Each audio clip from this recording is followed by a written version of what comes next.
December 2nd వీక్లో ఒకసారి ఉందాం. మీకు ఎందుకంటే నేను ఏదైనా వరాలు టకటకమైన వరాలు ఇచ్చేయడానికి నేను ముఖ్యమంత్రి గారి స్థానంలో నేను లేదు. ముఖ్యమంత్రి గారిని నేను అడగాలి. ఎందుకంటే నేను కూర్చోబెట్టి బడ్జెట్ నా దగ్గర ఉండదు.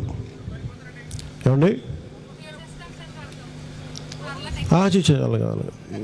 నేను దాని గురించి మాట్లాడంటే నేను ఎందుకు చెప్తా అంటే ఫైనాన్స్ ఇవన్నీ ముఖ్యమంత్రి గారి చేతిలో ఉంటాయి.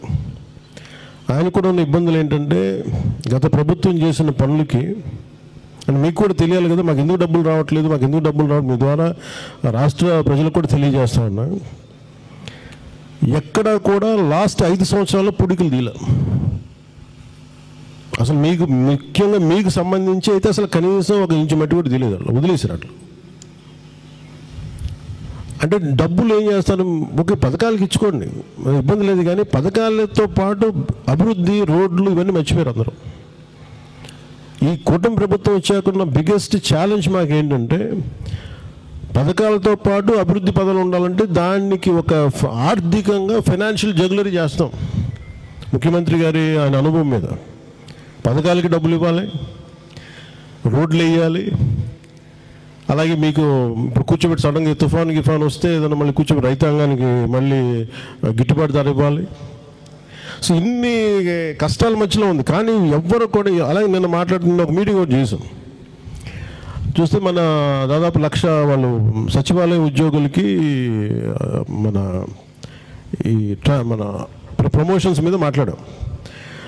ఎక్కడా కూడా వాళ్ళకి ఉద్యోగానికి సంబంధించిన ఏ సర్వీస్ రూల్స్ పాటించకుండా చేసేసారు. వాళ్ళు చేసిన తప్పులన్నీ మేము కరెక్ట్ చేస్తా ఉన్నాం.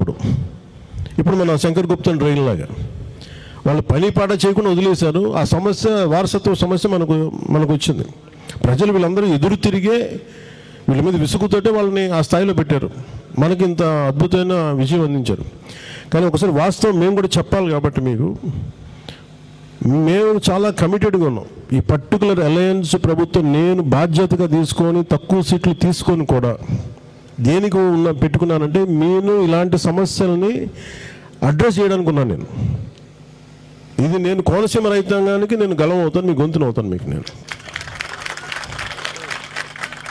అందుకే నాకు కొంత మీరందరూ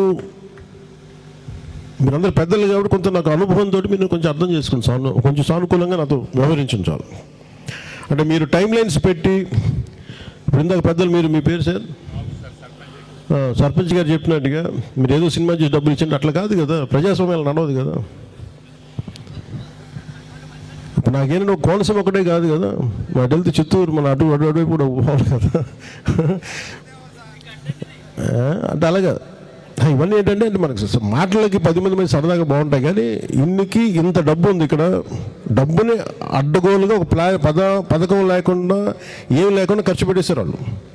ఇప్పుడు మనం తిరిగి ఒక ఆర్థిక వ్యవస్థని గాలిలో పెడుతున్నాం. ఈరోజు కలెక్టర్ గారితో మాట్లాడుతుంటే ఎంటైర్ కోనసీమ లేదా ఈస్ట్ గోదావరికి దాదాపు 3,000 నుంచి 4,000 కోట్లు డ్రైన్ల ఆధునీకరణకి కావాలి.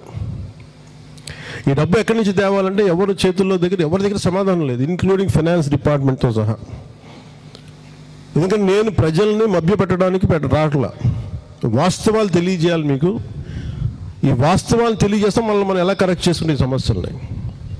అంటే నెక్స్ట్ టైం మనం ప్రజాప్రతినిధులను ఎన్నుకునేటప్పుడు కనుక మనం తప్పుడుగా ఏదో కూర్చోబెట్టి వాళ్ళుగా గాల్లో మేడలు కట్టి మనం నమ్మేస్తే ఈ పరిస్థితులు ఎలా వస్తాయి అనేది దీనికి ఒక తార్కాణం గత ప్రభుత్వం.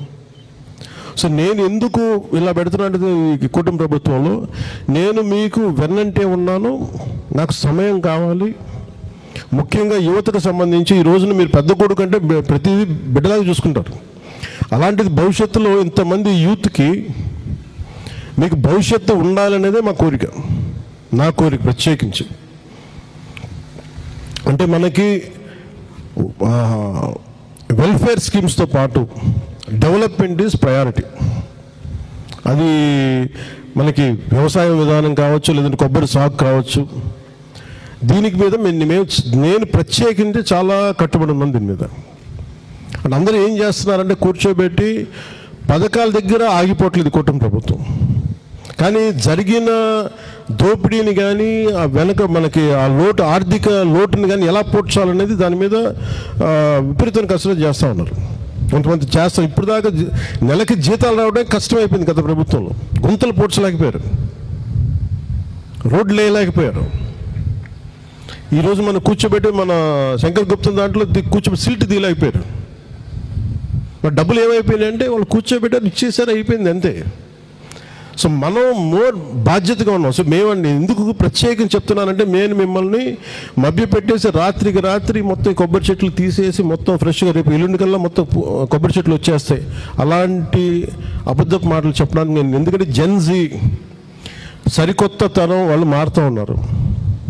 ఎందుకంటే మీరు ఇంత కష్టపడ్డా, మీరు ఇంట్లో మీరందరూ ఇంత పెద్దలు మీరందరూ కష్టపడ్డా మీ ఇంట్లో బిడ్డల కోసం మీరు అందరూ 20 ఏళ్ళు 20 ఏళ్ళు పైన బిడ్డలే ఉంటారు.